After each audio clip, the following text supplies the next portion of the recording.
Back in 2017, on a beautiful summer evening, we were roaming up and down Yonge Street. We had met up earlier that afternoon, and we spent the day and the afternoon indulging in alcohol. And as we were walking up towards the Viva bus stop at Finch Terminal, I had the grand idea to just have one more drink before we called it a night. And so the three of us stumbled in, planted ourselves in a booth, and there we went, ordering another pitcher. My buddy almost immediately had his head down because he was obviously knocked out from the day. And as my other friend and I sat there laughing at him, a pretty girl walked by to take our order for anything else. And in that moment, perhaps it was the alcohol, who knows? I had the confidence to ask this girl for her contact information. And one thing led to another. Today, she and I are happily married, and we have two beautiful children.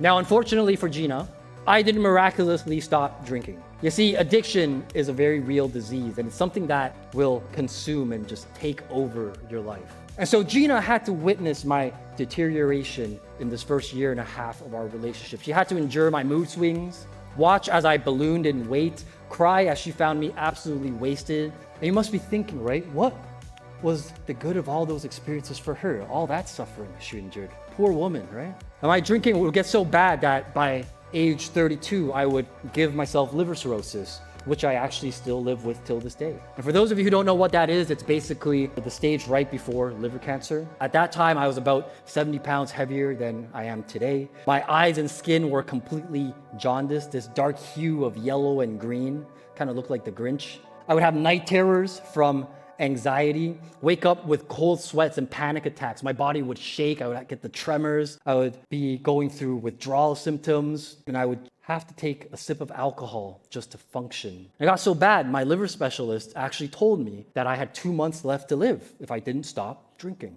And ironically, after receiving this news that day, I went across the street so that I could get some beer and have a drink and think clearly to plot out my game plan.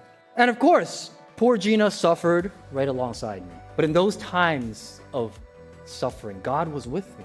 He was with us. Because you see, as I sat there falling into despair, I finally started to remember my past experiences. I finally started to wake up again to my need for Jesus. Friends, God uses the experiences, the sufferings of my life, and He allowed me to be transformed. He allowed them to pull me back toward Him and to challenge me to depend solely on Him for my very survival.